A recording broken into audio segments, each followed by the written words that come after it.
ஜெயம் கொடுக்கும் தேவனுக்கு கோடி கோடி ஸ்தோத்திரம். வாழ்வளிக்கும் யேசுராஜாவுக்கு வாழ்நாள் எல்லாம் ஸ்தோத்திரம். ஜெயம் கொடுக்கும் தேவனுக்கு கோடி கோடி ஸ்தோத்திரம். வாழ்வளிக்கும் யேசுராஜாவுக்கு வாழ்நாள் எல்லாம் ஸ்தோத்திரம். ஹல்லேலூயா ஹல்லேலூயா பாடுவேன், ஆனந்த தொனியால் உயர்த்துவேன். ஹல்லேலூயா ஹல்லேலூயா பாடுவேன், ஆனந்த தொனியால் உயர்த்துவேன். ஜெயம் கொடுக்கும் தேவனுக்கு கோடி கோடி ஸ்தோத்திரம். வாழ்வளிக்கும் யேசுராஜாவுக்கு வாழ்நாள் எல்லாம் ஸ்தோத்திரம். நீதியின் கரத்தினால் தாங்கியே நடத்துவார். நீதியின் கரத்தினால் தாங்கியே நடத்துவார். கர்த்தரே என் பலன், எதற்குமே அஞ்சிடே. கர்த்தரே என் பலன், எதற்குமே அஞ்சிடே. ஜெயம் கொடுக்கும் தேவனுக்கு கோடி கோடி ஸ்தோத்திரம். வாழ்வளிக்கும் யேசுராஜாவுக்கு வாழ்நாள் எல்லாம் ஸ்தோத்திரம். அற்புதம் செய்பவர், அகிலம் படைத்தவர். அற்புதம் செய்பவர், அகிலம் படைத்தவர். யுத்தத்தில் வல்லவர், மீட்பர் ஜெயிக்கிறார். யுத்தத்தில் வல்லவர், மீட்பர் ஜெயிக்கிறார். ஜெயம் கொடுக்கும் தேவனுக்கு கோடி கோடி ஸ்தோத்திரம். வாழ்வளிக்கும் யேசுராஜாவுக்கு வாழ்நாள் எல்லாம் ஸ்தோத்திரம். நம்பிக்கை தேவனே, நன்மைகள் அளிப்பவர். நம்பிக்கை தேவனே, நன்மைகள் அளிப்பவர். வார்த்தையை அனுப்பியே மகிமைப்படுத்துவார். வார்த்தையை அனுப்பியே மகிமைப்படுத்துவார். ஜெயம் கொடுக்கும் தேவனுக்கு கோடி கோடி ஸ்தோத்திரம். வாழ்வளிக்கும் யேசுராஜாவுக்கு வாழ்நாள் எல்லாம் ஸ்தோத்திரம். உண்மை தேவனே, உருக்கம் நிறைந்தவர். உண்மை தேவனே, உருக்கம் நிறைந்தவர்.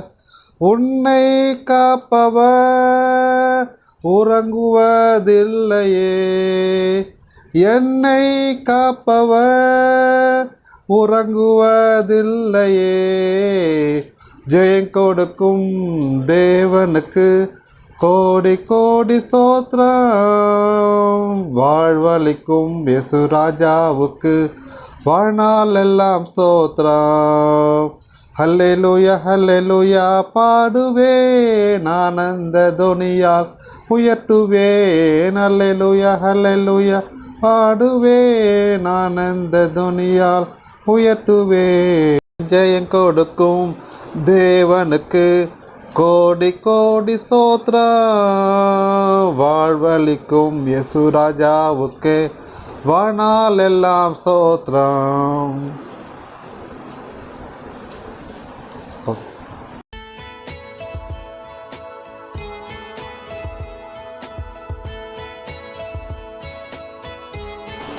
கர்த்தருக்கு ஸ்தோத்திரம். எல்லோரும் எப்படி இருக்கீங்க?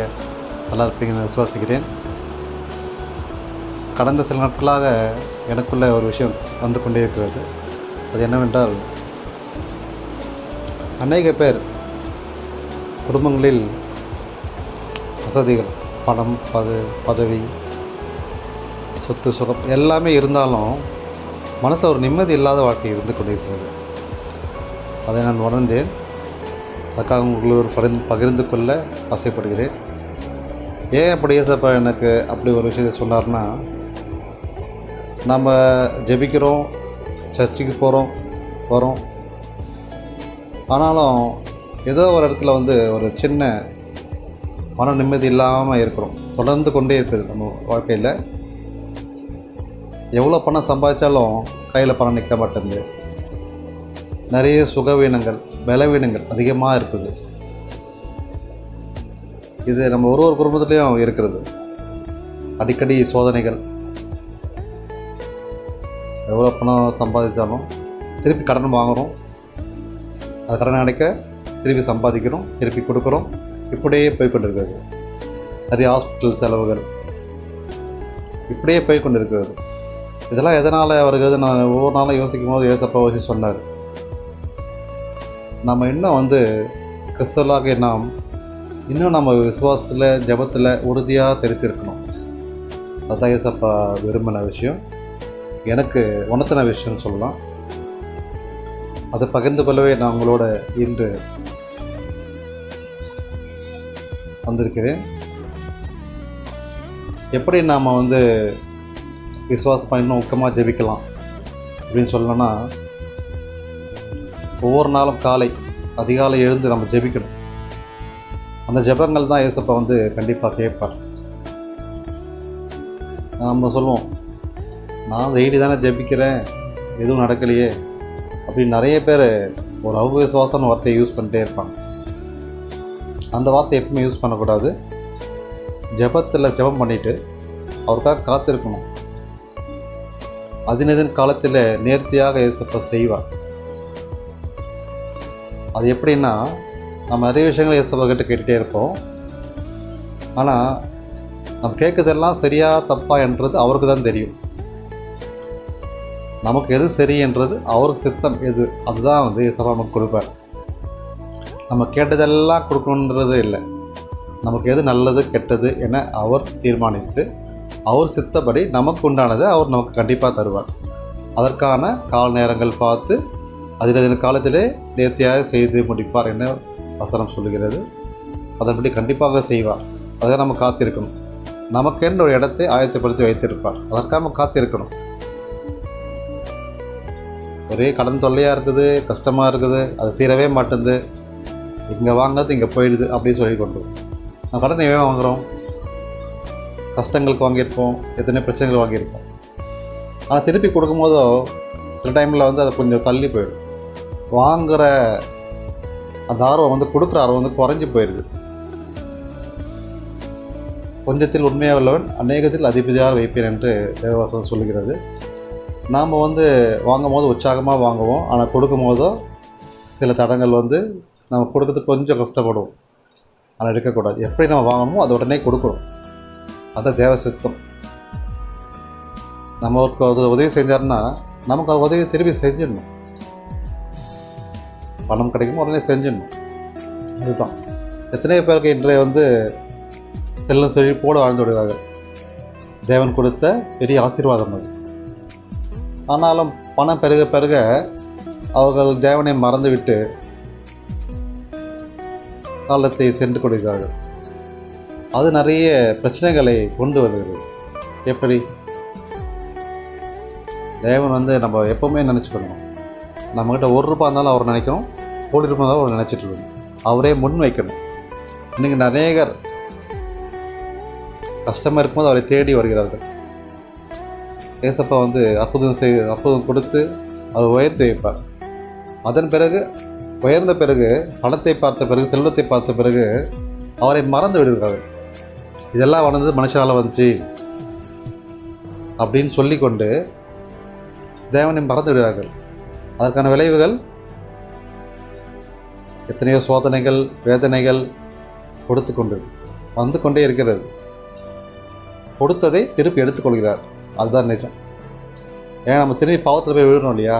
நம்ம வந்து ஏசப்பாடு ஜெபித்து பரிசுத்தவானா ஜெபித்து எல்லாத்தையும் பெற்றுக்கொள்கிறோம். ஆனால் அவரை மறந்துட்டு மறப்பதே பாவம்தான்.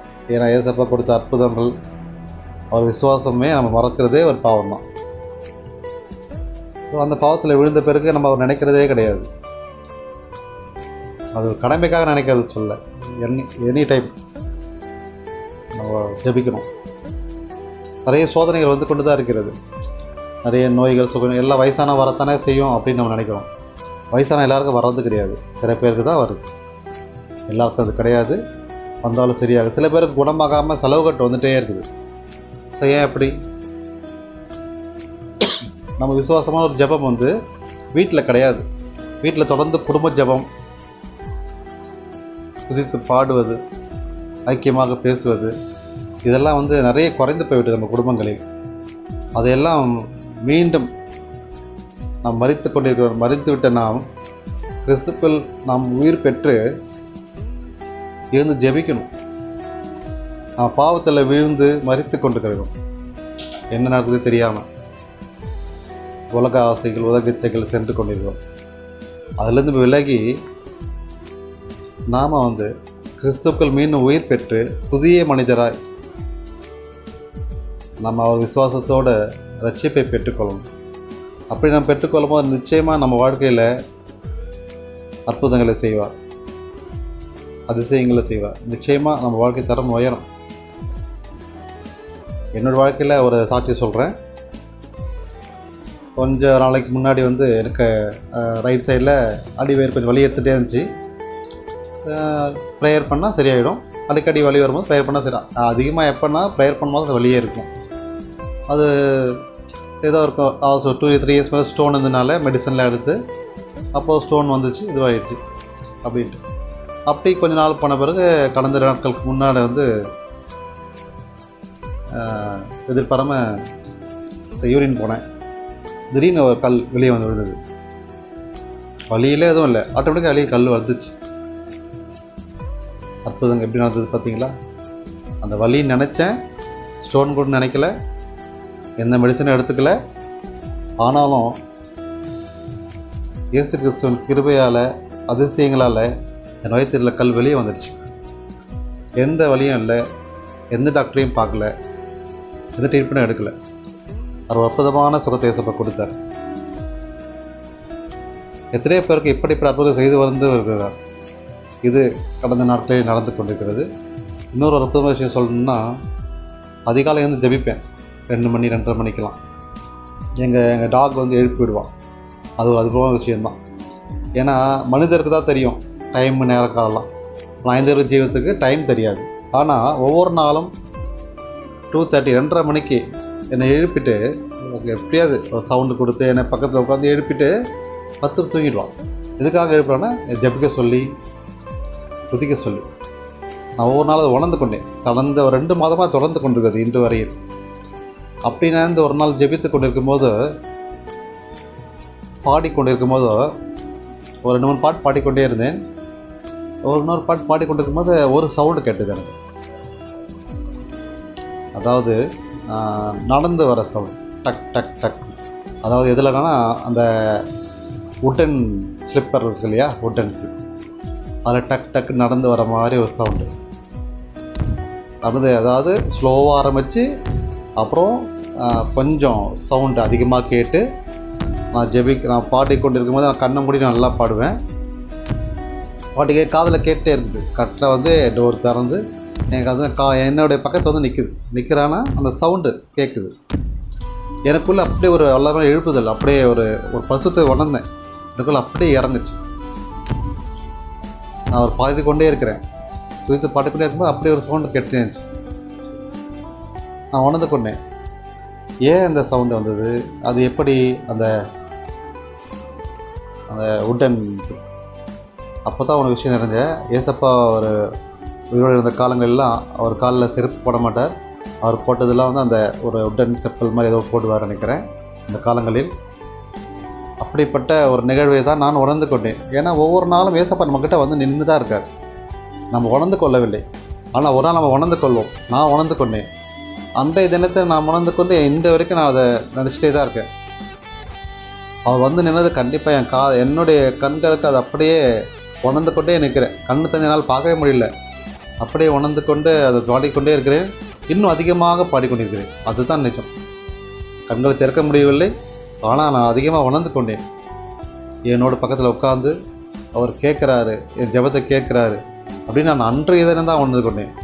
இது கடந்த 2 நாட்களுக்கு முன்பு தான். அது இன்று வரைக்கும் நான் ஆச்சரியமாக எல்லோரும் பகிர்ந்து கொள்கிறேன். நிறைய பேருக்கு தெரியாது, இந்த வீடியோ மூலமாக உங்களுக்கு சொல்கிறேன். இன்னும் நான் நேராக நான் பார்க்க வேண்டும், உங்களை பார்க்க வேண்டும், தரிசிக்க வேண்டும். நான் ஒவ்வொரு நாளும் ஜெபிப்பேன். அது ஜெபிக்காத நாளே கிடையாது. ஆனால் அன்றைய தினம் அவர் தினமும் வந்து என்னை பார்க்கிறார், என்னோடு உட்கார்ந்து என்னோட ஜெபத்தை கேட்கிறார் என்று நான் அன்று உணர்ந்து கொண்டேன். அந்த சவுண்டு மூலிமா உணர்ந்து கொண்டேன். இப்படிப்பட்ட ஒரு வல்லமையுள்ள உயிருள்ள தேவன் நம்முடைய தேவன்.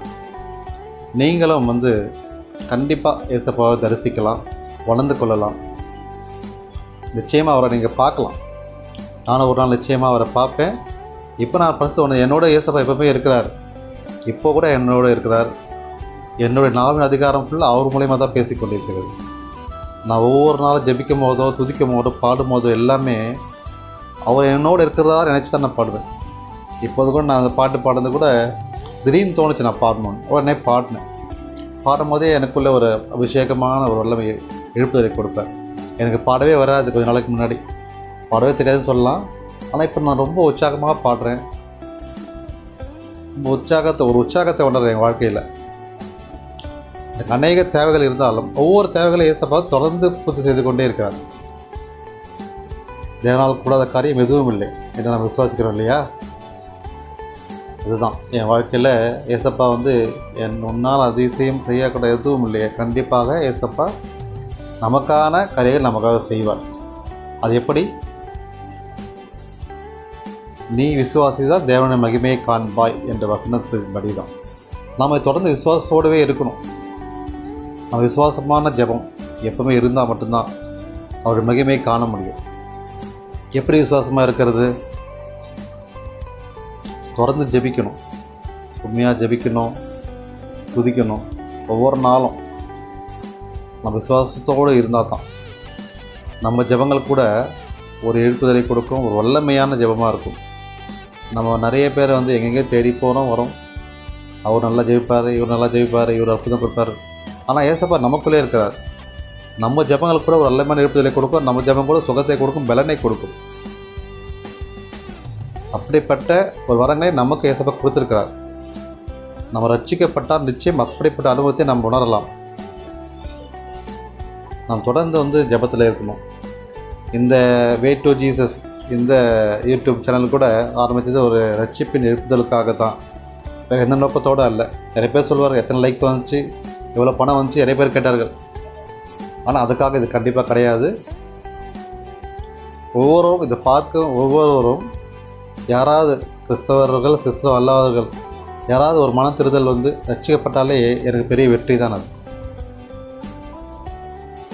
நான் விசுவாசிக்கிறேன். நிச்சயமாக அது நடக்கும் என்று விசுவாசிக்கிறேன்.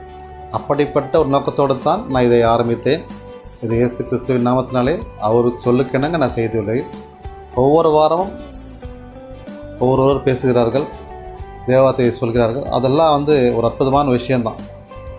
கரெக்டாக அந்த ஒரு வீக்கில் யாராவது ஒருத்தர் ஏசப்பா எனக்கு கொடுத்து அதை செய்து வைக்கிறார். ப்ரோக்ராம் வந்து சக்ஸஸ்ஃபுல்லாக நடந்து கொண்டிருக்கிறது இன்று வரையில். அதற்காக தேவனுக்கு மகிமை உண்டாவதாக. இன்னும் அதிகமான அதிசயங்கள், அற்புதங்களை ஏசப்பா செய்வார் என்ன என் வாழ்க்கையில் செய்வார்னு நான் விசுவாசிக்கிறேன். அதே போல் உங்கள் வாழ்க்கையில் நிச்சயமாக ஏசப்பா செய்வார். நீங்கள் விசுவாசிங்கள். நிச்சயமாக ரட்சிப்பை பெற்றுக்கொள்ளுங்கள், அற்புதங்கள் பெற்றுக்கொள்ளுங்கள். உங்கள் குறைவுகளெல்லாம் நிறைவாக கொடுப்பார். அது நிச்சயம் நடக்கும். எத்தனையோ அற்புதங்களை செய்தார் இல்லையா? கானாவூர் கல்யாணத்தில் அற்புதம், குஷ்டரோகிகளை குணமாக்கல், கண்களை பார்வை கிடைத்தது, பாவத்தை எல்லாம் மன்னித்தது. எத்தனையோ அற்புதம் சொல்லிக்கொண்டே இருக்கலாம். நாமளும் நம்ம பாவங்களை அறிக்கையிட்டு அவரை விட்டு நம்ம பரிசுத்தமாக வாழணும். அதே போல் நமக்கு பகைவர்கள் யாராக இருந்தாலும் அவர் மன்னித்து அவர் ஆசீர்வதித்து அவங்க ஜபிக்கணும். இதுதான் இயேசு கிறிஸ்து விரும்புகிறது. அவர் அன்பாக இருங்கள் என்று சொல்லியிருக்கார். அந்த அன்பை நம்ம ஒவ்வொருவரும் கொடுக்கணும். முக்கியமாக யாருக்கு ஒன்றா நம்ம யாரெல்லாம் பிடிக்கலையோ நம்ம பகையாளிகள் அவங்களும் அன்பாக இருக்கணும். அதான் ஏசப்பா விரும்புகிறது. நம்ம அவருக்காக ஜபிக்கணும்.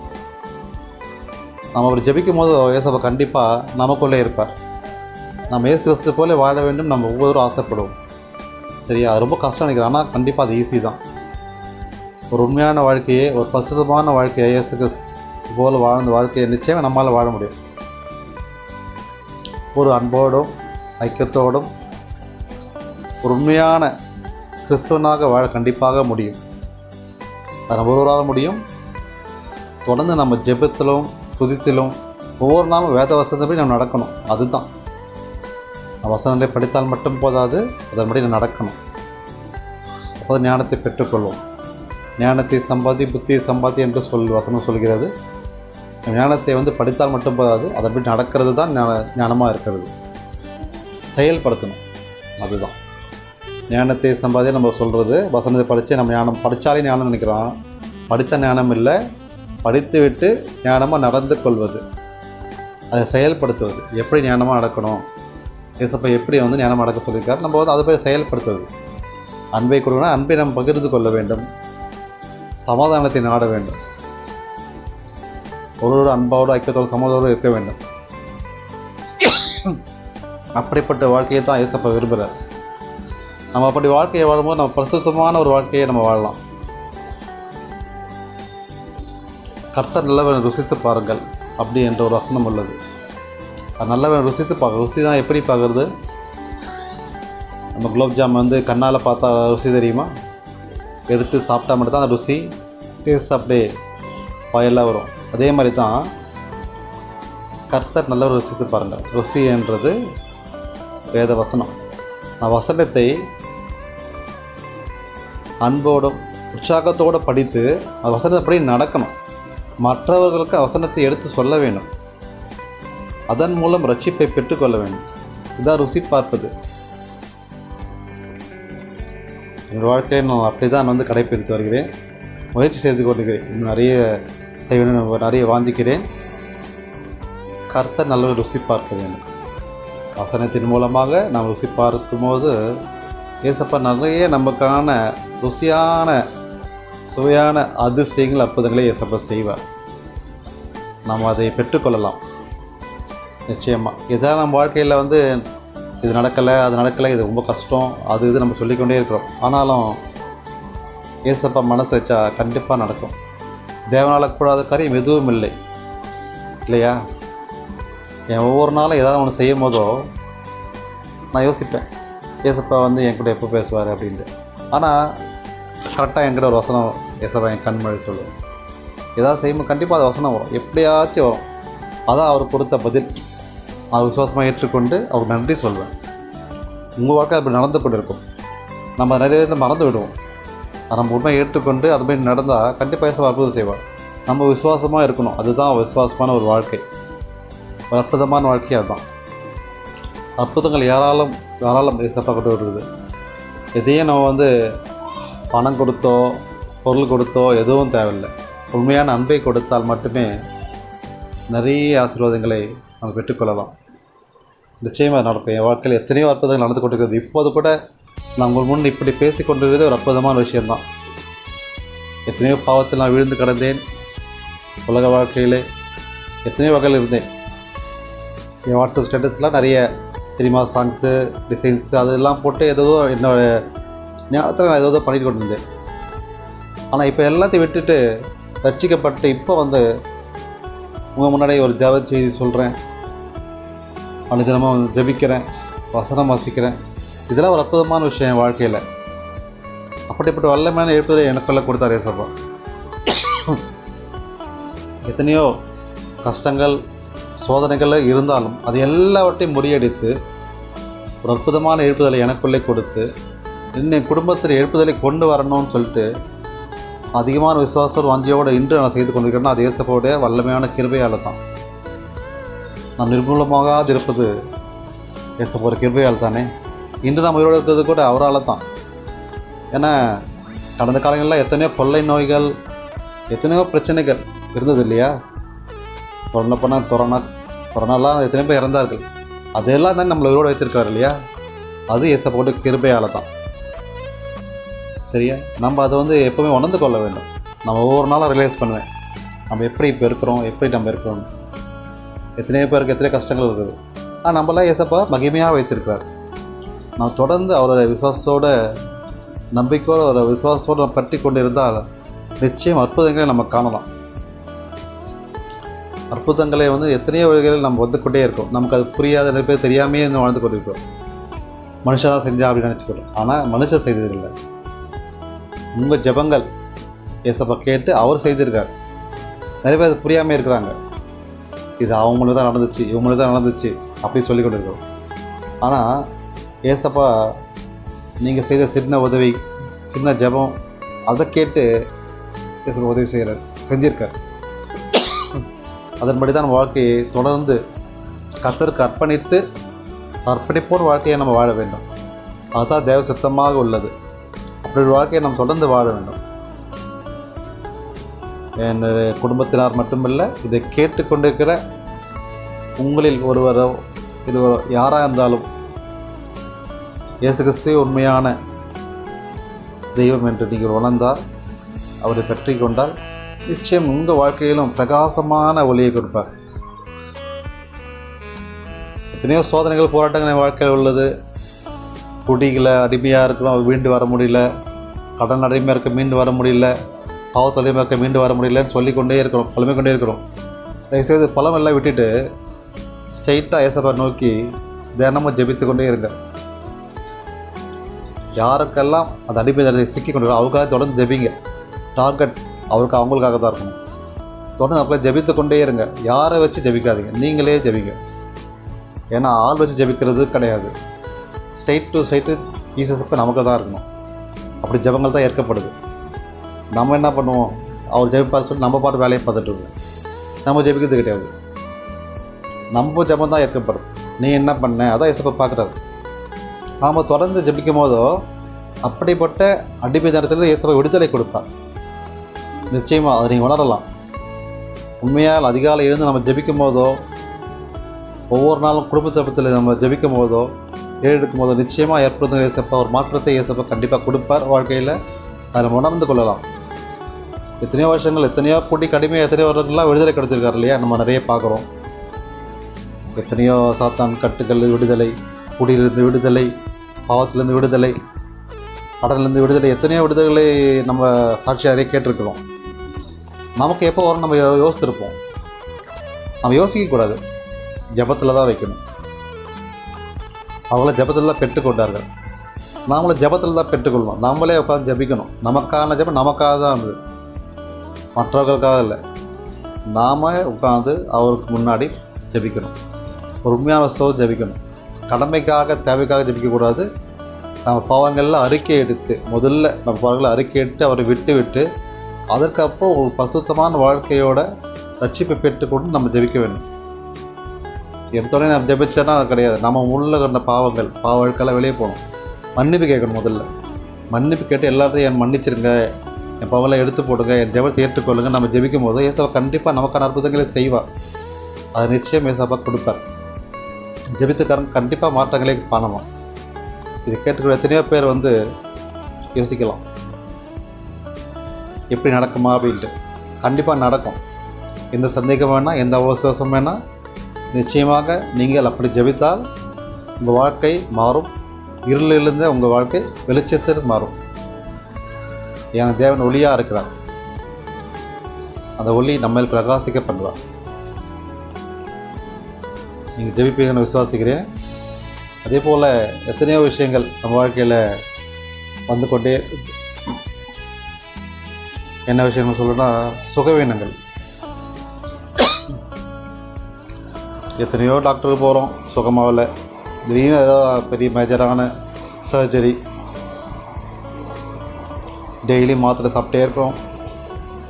பலவீனங்கள், ஹார்ட் ப்ராப்ளம் வந்து கொண்டே இருக்கிறது. ஏன் வயதானா வரும் அப்படின்னு சொல்கிறோம் இல்லையா. வயதான எல்லாருக்கும் வரதில்லை, சில பேருக்கு வருது. சுகம் கிடைக்கவே இல்லை, மாத்திரை சாப்பிட்டே இருக்கிறோம், பலன் கிடைக்கவே இல்லை. அப்படி நம்ம நிறைய புலம்பிகிட்டே இருக்கோம். தயவுசெய்து புலம்பலை விட்டுடுங்க.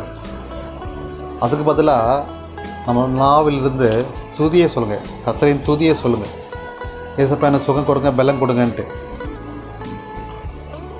அதுதான் அற்புதங்கள் கொடுக்கும். நம்ம தேவையில்லாத வீணான மருத்துவ செலவுகள் தான் விலகப்படும், நோய்கள்லாம் சுகமாகும். Heart problem, lungs problem, kidney problem, sugar problem, எத்தனையோ ப்ராப்ளங்கள் எல்லாமே சுகம் கிடைக்கும்.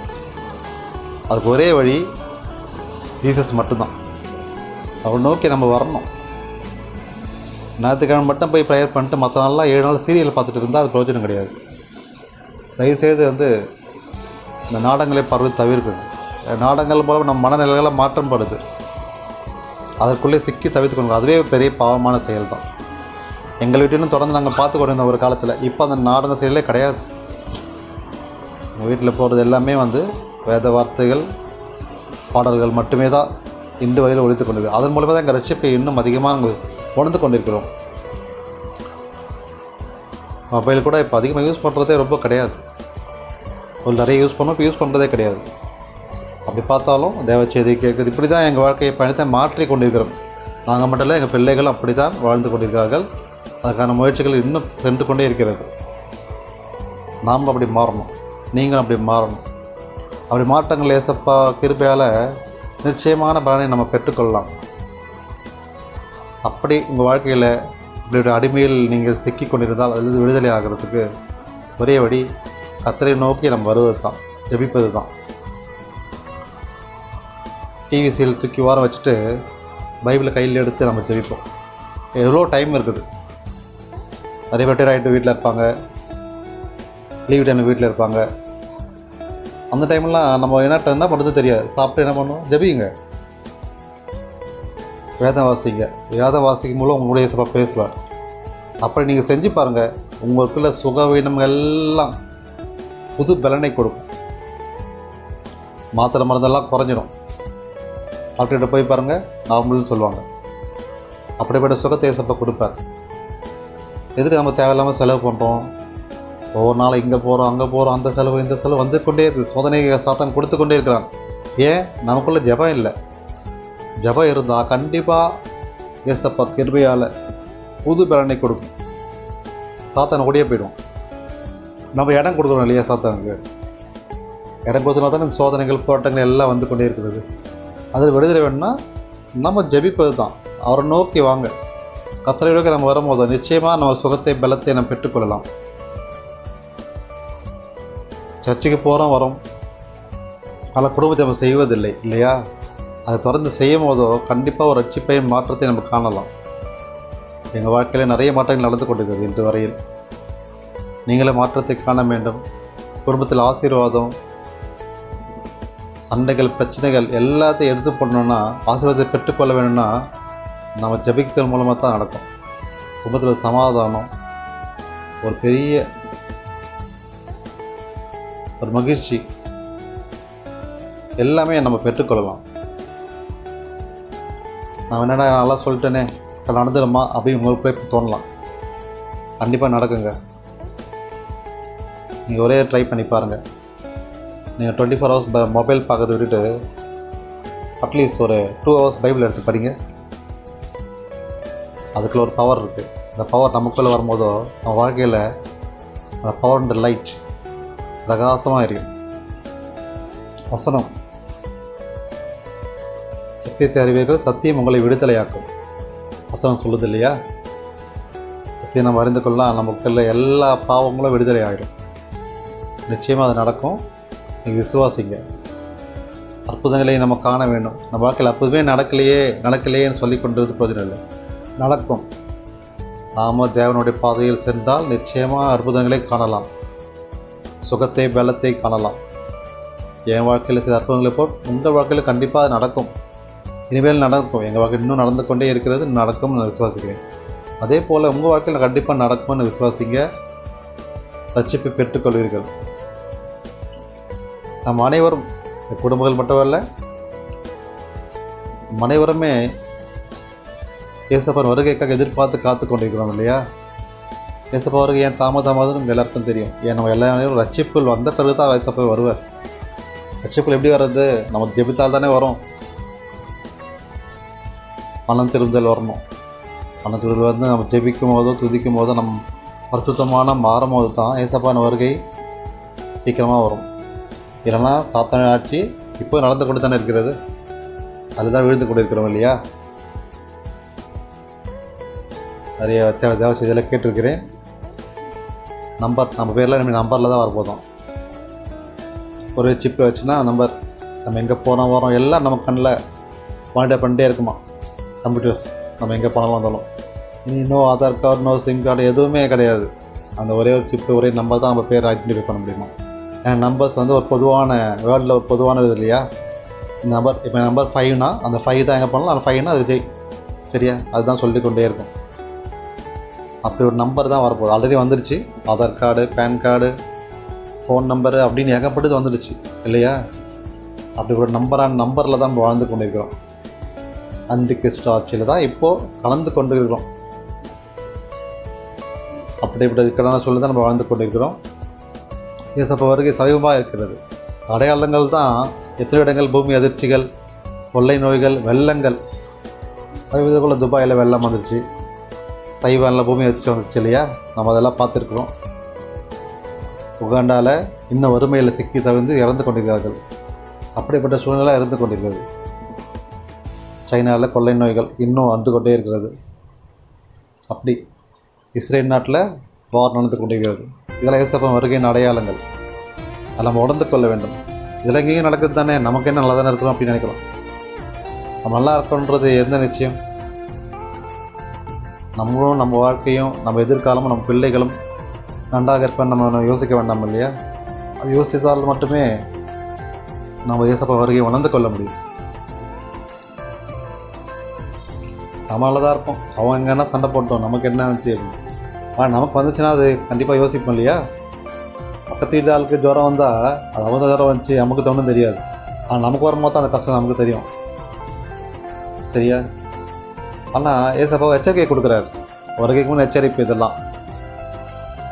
வருகைக்கு முன் நம்ம உணர்ந்து கொள்ள வேண்டிய எச்சரிக்கை இதெல்லாம். அதை உணர்ந்து கொண்டு நாம் மன திருப்பதிலே வந்து ரட்சிப்பை நம்ம பெற்றுக்கொள்ள வேண்டும். அதுதான் இயேசப்பாவுடைய வாஞ்சையாக உள்ளது. அப்படி நம்ம ரட்சிப்பை பெற்றுக்கொண்டால் நாம் அவரோடு பரலோகம் செல்லுவோம். 2ஆம் வருகையில் நம்ம அவரோடு அழகாக செல்லுவார். பரலோகத்தில் நித்திய ஜீவனோடு வாழ்வோம். அதுதான் இயேசப்பாவுடைய ஒரே வாஞ்சை. அதற்காகவே அவருடைய தாமதமாக உள்ளது. நிறைய பேர் ஏளனமாக பேசலாம், அவர்னா திருப்பி வந்துடுவாரா அப்படின்ட்டு. கண்டிப்பாக வருவார். அதை நீங்கள் பார்க்கலாம். ஏன்னா பைபிளில் சொல்லியிருக்கிற அத்தனை அடையாளங்களும் நடந்து கொண்டு தான் இருக்கிறது இன்று வரையில் இல்லையா. நிறைய பேருக்கு தெரியாது. நீங்கள் இப்போ பேசுனதை எடுத்து பாருங்கள், அது நடந்து கொண்டு இருக்குது இல்லையா. பூமி அதிர்ச்சிகள், கொள்ளை நோய்கள், பூகம்பங்கள், பெரு வெள்ளங்கள், சண்டைகள்,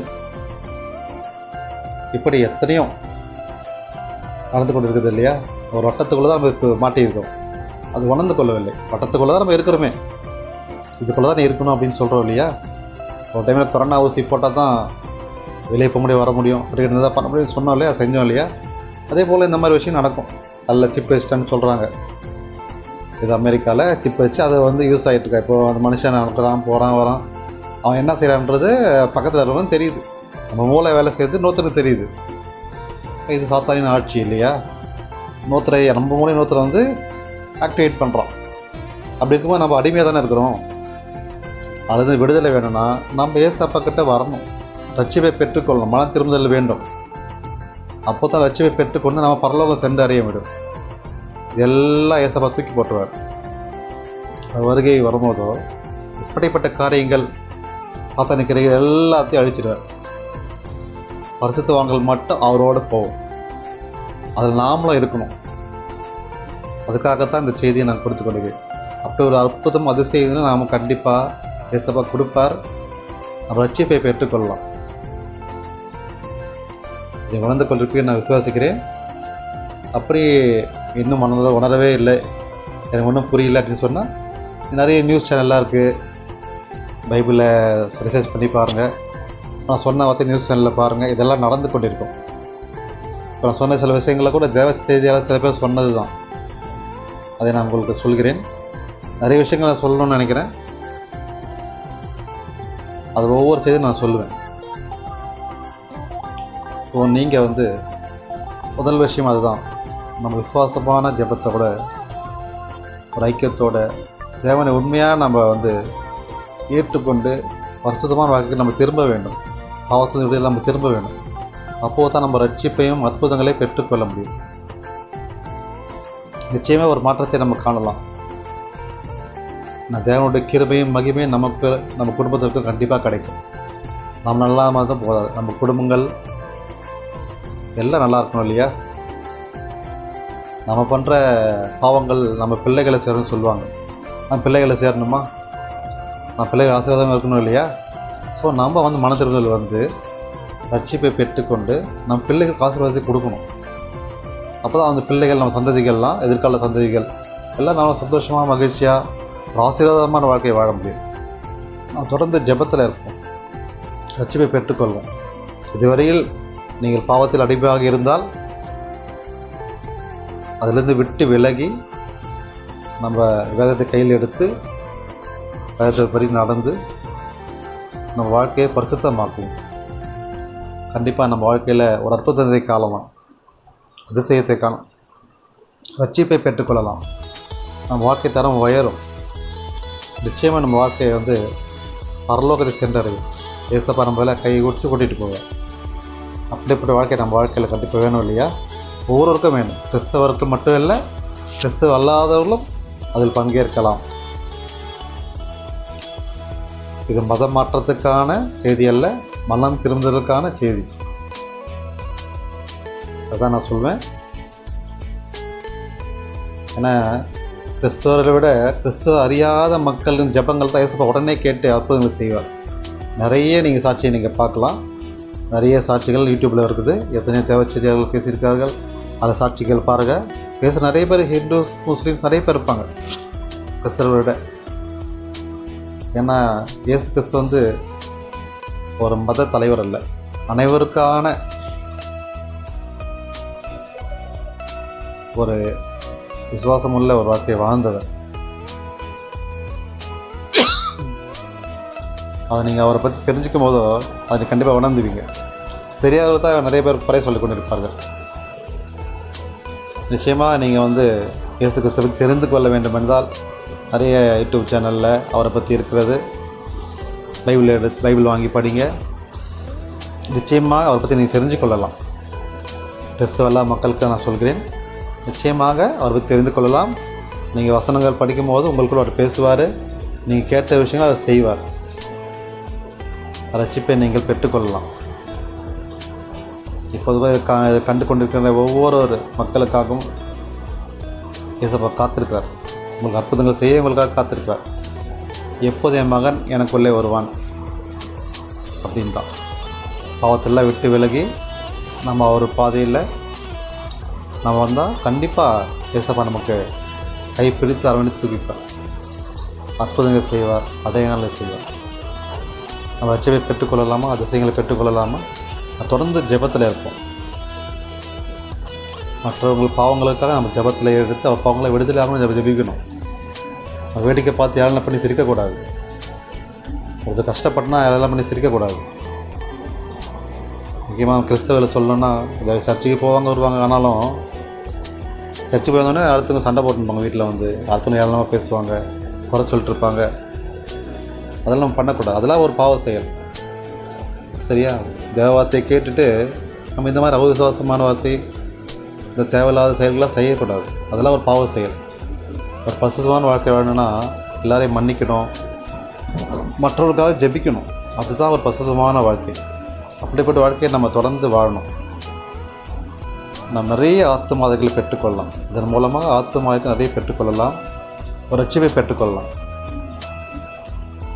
இது நான் சொல்லுதான் நினைக்க வேண்டாம். இது தேவன் எனக்கு கொடுத்த வார்த்தை. அதற்காக உங்களுக்கு பகிர்ந்து கொள்கிறேன். நிச்சயமாக நீங்கள் அனைவரும் ஒரு ரட்சிப்பின் எழுப்புதலை பெற்றுக்கொள்ள வேண்டும் நான் வாங்கிக்கிறேன். அதற்காகவே இந்த நீண்ட செய்தியை உங்களுக்காக பகிர்கிறேன். நிச்சயம் ரட்சிப்பை பெற்றுக்கொள்வோம். தொடர்ந்து ஜெபிப்போம். இயேசு கிறிஸ்துவுக்கு மகிமை உண்டாவதாக. ஆமென். நான் ஜெபிப்போம். ஸ்தோத்திர ஆண்டவரே, இது ஒரு நல்ல வார்த்தையை நீ எனக்கு கொடுத்த கிருபைகளுக்காக நன்றி. ஸ்தோத்திர ஆண்டவரே, போது கூட ஜெபத்தை, இந்த வார்த்தையை நீ கேட்டுக்கொண்டிருக்கிற இந்த நல்ல நேரத்திற்காக இதை பார்த்து கொண்டிருக்கிற ஒவ்வொருவருக்காக ஜெபிக்கிறோம் கர்த்தாவே. நீரே அவருக்குள் இறங்கி கர்த்தாவே, நீரே உண்மையான தேவன் என்று அவர்கள் உணர்ந்து கொண்டு அவர் வாழ்க்கையிலே நீர் ஒரு ஒளியை கொடுக்க முடியாது ஜெபிக்கிறோம் கர்த்தாவே. உன் நாம மகிமைக்கென்று அவர்கள் உண்மை நோக்கி வரும்படியாய் ரட்சிப்பை பெற்றுக்கொள்ளும்படியாக ஜெபிக்கிறோம் கர்த்தாவே. உன் நாம மகிமைக்கென்று அவர் வாழ்க்கை தரத்தை நீ உயர்த்துவீராக ஆண்டவரே. உமது கிருபையினாலும் உடைய இறக்கத்தினாலும் அவர் வாழ்க்கையை நீ மாற்றுவீர்கள் ஆண்டவரே. உமது வசனத்தை அவர் பை கொண்டு கர்த்தாவே, அவர் பாவத்திலிருந்து விடுதலையாக்கி ஒரு ரட்சிப்பை பெற்றுக்கொள்ளும்படியாக ஜெபிக்கிறோம் கர்த்தாவே. இதுவரை அவர் செய்த பாவங்களை எல்லாவற்றையும் நீ எடுத்து போட்டு மன்னித்து கர்த்தாவே, ஒரு ரட்சிப்பை ஒரு எழுப்புதலை நீ கொடுக்க முடியாது ஜெபிக்கிறோம் கர்த்தாவே. அவர்கின்ற சுகவீனங்கள் பலவீனங்கள் எல்லாவற்றையும் இயேசு கிறிஸ்து நாமத்தில் எடுத்து போடும் கர்த்தாவே. உன் நாமத்தின் மகிமைக்காக அவர் சுகத்தை பலத்தை நீ கொடுக்க முடியாத ஜெபிக்கிறோம் கர்த்தாவே. இதை பார்த்து கொண்டிருக்கிற ஒவ்வொருவருக்காக ஜெபிக்கிறோம். நீரே அவர்கள் எல்லா வித குறைவுகளை எல்லாம் எடுத்து போட்டு இயேசு கிறிஸ்துவின் நாமத்தில் நன்மையினாலும் கிருபையினாலும் நிறைவானதை பெற்றுக்கொள்ள முடியாது ஜெபிக்கிறோம் கர்த்தாவே. தொடர்ந்து உங்களுடைய ஊழியத்தை நான் செய்யும்படியாய் அதிகமாக நான் வஞ்சிக்கிறேன் கர்த்தாவே. உங்களுடைய ஊழியத்தை நான் செய்யும் போது கர்த்தாவே, எந்த தடைகளும் இல்லாதபடி உன் நாம மகிமைக்கென்று உங்களுடைய வார்த்தைகளை மற்றவர்கள் பகிரும்படியாக நாங்கள் ஜெபிக்கிறோம் கர்த்தாவே. நீரே தொடர்ந்து கிருபையாக இறங்கும் கர்த்தாவே. எங்கள் குடும்பங்களை ஆசீர்வதிங்க. இந்த செய்தியை கேட்டுக்கிட்ட ஒவ்வொரு குடும்பங்களையும் ஆசீர்வதிங்க கர்த்தாவே. அவருக்குள்ள எழுப்புதலை கொடுங்க, சுகத்தை கொடுங்க, பலத்தை கொடுங்க கர்த்தாவே. இதோ உண்மை நோக்கி கூப்பிடுவது யாவரும் வெற்றிலைக்கு அடைய மாட்டார்கள், நிச்சயமாக ஒரு ரட்சிப்பை பெற்றுக்கொள்வார்கள் என்று வாஞ்சிக்கிறேன் கர்த்தாவே. நீயே ரட்சிப்பை பெறும்படியாய் ஆசீர்வாதத்தை பெறும்படியாக ஜெபிக்கிறோம் கர்த்தாவே. இந்த நோக்கி கூப்பிடுவது யாவருக்கும் நீ பதிலளிக்க தேவனாக இருக்கிறேன் நான் சொன்ன வசனத்தின்படி கர்த்தாவே, நீரே தொடர்ந்து கிருபையாக இறங்கும் கர்த்தாவே. உங்களுடைய கிருபை எங்களுக்கு போதும் கர்த்தாவே. நீரே தொடர்ந்து வழிநடத்துங்க. உங்களால் அதிசயமான காரியம் எதுவும் இல்லை என்று விசுவாசிக்கிறேன் கர்த்தாவே. நீரே அற்புதங்கள் செய்கிறவர், அதிசயம் செய்கிறவர் கர்த்தாவே. நீரே உங்களுடைய நாமத்தின் மகிமைக்காக ஜெபிக்கிறோம். நீரே வழிநடத்துங்க, ஆசீர்வதிங்க, கிருபை என்று பாதுகாத்துக் கொள்ளுங்க கர்த்தாவே. நீ செய்ய போகிற அற்புதங்களுக்காக அதிசயங்களுக்காக நன்றி கர்த்தாவே, சோத்திரம் கர்த்தாவே. அற்புதமான செய்தியை கொடுத்த கிருபைகளுக்காக நன்றி சோத்திரம் ஆண்டவரே. தினமும் நிறைய பேருக்கு எழுப்புதலை கொடுக்க முடியாது, ரட்சிப்பின் ஆத்துமாக்களை பெற்றுக்கொள்ள முடியாது ஜெபிக்கிற கர்த்தா. நீரே ஆசீர்வதிங்க, தொடர்ந்து கிருபையா என்று வழிநடத்தும் கர்த்தாவே. மீட்பர் இயேசு கிறிஸ்து மூலம் எனக்கு ஜீவன் நல்ல பிதாவே, ஆமென். ஸ்தோத்திரம்.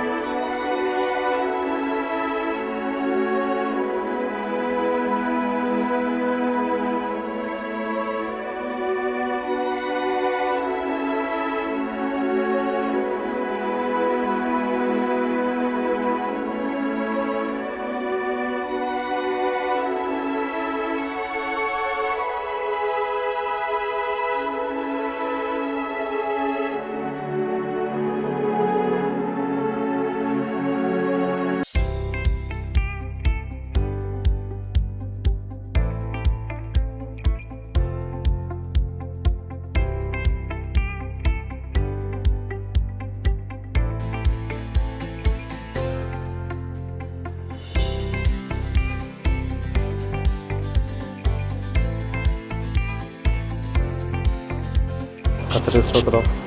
எல்லாம் எப்படி இருக்கீங்க? நல்லா இருக்கீங்களா?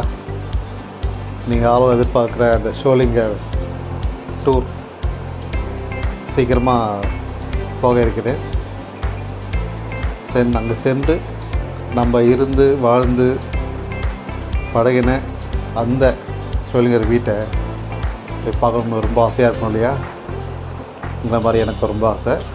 அங்கே சென்று அந்த இடத்தெல்லாம் சுற்றி பார்த்து எல்லாம் ஷூட் பண்ணிவிட்டு அதே வீட்டில் ஒரு சின்ன தேவ செய்தியை கொடுக்கணுன்னு ரொம்ப நாளாக ஏசப்பா என் கூட ஊற்றிட்டே இருந்தார். செய்யணுன்ட்டு அதுக்காக முன்னெடுத்து தான் அதை செஞ்சுருக்கேன். அதுக்காக சின்ன ட்ரெயிலில் தான் நான் போட்டேன். ஆக்சுவலாக அந்த வீடியோ வந்து என்னோடய வீடியோ கிடையாது, அதை கிளிப்பிங் எடுத்து போட்டேன். இப்போ ரியலாக நம்மளே டைரெக்டாக போயிட்டு ஸோ அது வீட்டு எப்படி இருக்குன்றதுக்கு நான் பார்க்கல. ஒரு 15 இயர்ஸ் மேலே ஆச்சு. இப்போ எப்படி இருக்குது, அந்த ஏரியா எப்படி இருக்குன்னு தெரியாது. ஸோ நம்ம டைரெக்டாக போயிட்டு அதை ஷூட் பண்ணி உங்கள் எல்லாருக்கும் நான் அதை காட்டலான்னு விரும்புகிறேன். ஒரு நாள் ஆச்சு இல்லையா? ரொம்ப இன்ட்ரெஸ்டிங்காக இருக்குது எனக்கு. எப்படி இருக்குது இப்போது, எல்லாம் எப்படி இருக்காங்க, மக்கள் எப்படி இருக்காங்க, அந்த ஏரியா எப்படி இருக்குது, குறிப்பாக அந்த வீடு எப்படி இருக்குதுன்னு பார்க்க ரொம்ப ஆசையாக இருக்கிறேன். ஸோ அங்கே சென்று நம்ம எல்லாத்தையும் பார்த்து ரசிக்கலாம். உங்களுக்கு வீடியோ மூலமாக அதை காட்டுறேன். நான் படித்த இடம், நான் வாழ்ந்த இடம், நான் எங்கெல்லாம் போனேன், எங்கெல்லாம் இருந்தேன், ஸோ எல்லாம் நம்ம அதை பார்த்து தெரிஞ்சுக்கலாம். குறிப்பாக அங்கே போனாலே அம்மாச்சி ஞாபகம், கல்யாணம் ஞாபகம் ரொம்ப அதிகமாகவே இருக்கும். இப்போவே இருக்குது அது நினைக்கும் போது. ஸோ அங்கே சென்றால் ஸோ நம்ம அவங்கக்கிட்ட இருக்கிற மாதிரி ஒரு ஃபீலிங் வரும் எனக்கு. ரொம்ப வருஷம் அங்கே இருந்தேன், உங்களுக்கும் அது இருக்குன்னு நினைக்கிறேன். ஸோ என்னுடைய உணர்வுகள் அது. நிச்சயமாக அங்கே போனால் அந்த எஃபெக்டை நம்ம பார்க்கலாம். நான் நிச்சயம் உணர்வேன். ஸோ விரைவில் சந்திப்போம். ஷோலிங்கரில் கர்த்தருக்கு சித்தமானால் சீக்கிரமாக அவங்கள மீட் பண்ணுறேன். ஆமாம்.